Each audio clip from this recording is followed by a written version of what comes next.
அழகான கேள்வி கேட்டிருக்கிறாங்க. எல்லா உயிரினங்களையும் கடவுள் தான் படைத்தார், அதுல எந்த சந்தேகமும் இல்லை.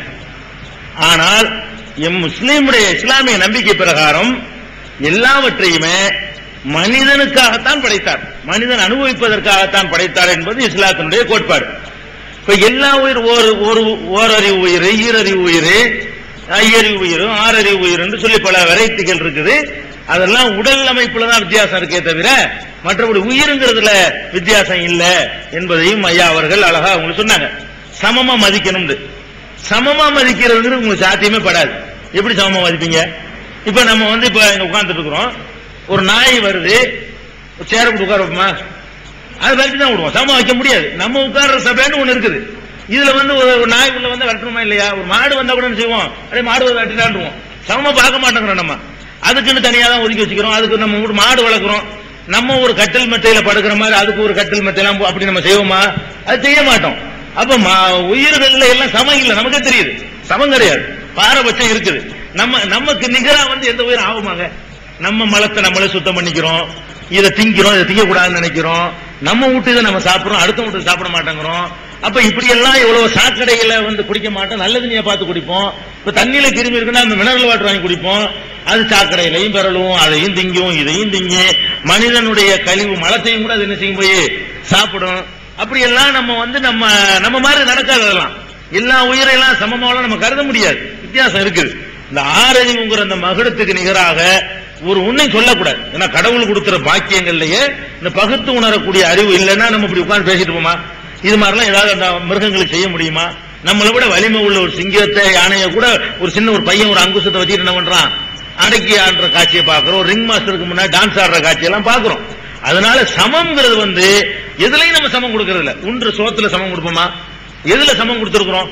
சாப்பாடு சாப்பிடுறோம், நம்ம வளர்க்குற மிருகங்களை நம்ம பக்கத்தில் உட்காந்து அதே சாப்பாடு கொடுப்போமா? கொடுக்க மாட்டோம். படுக்கிற இடத்துல சமம் கொடுப்போமா? அல்ல சம்மந்தம் பண்ணிக்கிறோமா? நம்மள உள்ள ஒரு ஆம்பளைக்கு அதுல ஒரு பொம்பளை நம்ம கல்யாணம் பண்ணி அப்படிலாம் வைக்க முடியாது. அது எல்லா வகையிலையும் வேறதான், வேற எதுவும் பார்க்கணும். அது இஸ்லாம் என்ன சொல்லுதுன்னு கேட்டா, மனிதன் உயிர் வாழ்வதற்கு பலவிதமான உணவுகளை கடவுள் படைத்திருக்கிறார். அந்த உணவுகள்ல காய்கறி, பழங்கள், கனிகள் எப்படி உணவா இருக்குதோ அது மாதிரி தான் உயிரினங்களும் நம்முடைய உணவா படைக்கப்பட்டிருக்கிறது. இதை நம்ம விளங்கிக்கிறணும். அது போக இயற்கையிலிருந்து சில பாடங்கள் நம்ம படிக்கலாம். இயற்கை என்ன சொல்லுது? சிங்கம், புலி எல்லாம் நீங்க பாக்குறீங்க, அவைகள் எல்லாம் மாமிச பச்சினிகளா இருக்குது. ஆடு மாடுகளை பாக்குறீங்க, அவை சாக பச்சினியா இருக்குது, அது எதையும் சாப்பிடுறது இல்ல. சிங்கம், புலி சாப்பிடுது. இது என்ன அடிப்படை ரெண்டுக்கு நீங்க பாத்தீங்கன்னு சொன்னா, சிங்கம் புலி சைவத்தை சாப்பிட்டா அதுக்கு ஒத்துக்கிறாது, ஜீரணிக்காது. ஆடு மாடு அசைவத்தை சாப்பிட்டா அது ஒத்துழைக்காது. எந்த மிருகங்களுக்கு கோரை பல் இருக்குதோ, இந்த பல்லு நீளமா விஷப்பல்லுமாங்கல்ல, கோரை பல் இருக்குதோ அந்த மிருகங்களுக்கு மட்டும்தான் அசைவத்தை ஜீரணமாக்கக்கூடிய சக்தி குடலில் இருக்கிறது. இப்ப சயின்டிபிக்கா விஞ்ஞானிகள் ஆய்வு பண்ணி என்ன சொல்றான்னு கேட்டா, 2 உணவும் ஜீரணமாகக்கூடிய ஒரே தன்மை மனிதனுக்கு மட்டும்தான் இருக்குது. நீங்க கறியை தின்றாலும், மாமிசத்தை தின்றாலும், சைவத்தை தின்றாலும் ஜீரணமாகும், அசைவத்தை தின்றாலும் ஜீரணமாகும். புலி ஒரு ஆட்டை தின்னு ஜீரணமாக்கப்படும், புல்ல தின்னு ஜீரணமாகாது. அதுக்குதான் புலி பசித்தாலும் புல்லை தின்னாதுமா. உடல் இயற்கையே நீங்க ஆய்வுக்கு இன்னைக்கு நவீன விஞ்ஞான யுகத்தில் விட்டீங்கன்னு சொன்னா, மனிதனுடைய அந்த குடலுக்கு மட்டும்தான் கறியையும் பிசைஞ்சு அடிச்சுக்கணும், காய்கறி சாப்பிட்டாலும் பிசைஞ்சு தேவையான சத்துக்களை எடுத்துக்கிட்டு தேவையில்லாத வெளியேற்றணும். இந்த உடல் எப்படி படைக்கப்பட்டிருக்கு என்பதற்கு ஒரு 25-50 வருஷத்துக்கு முந்தைய இருந்த பார்வையை விட நவீன யுகத்து பார்வையை நம்ம மாற்றிதான் ஆகணும்.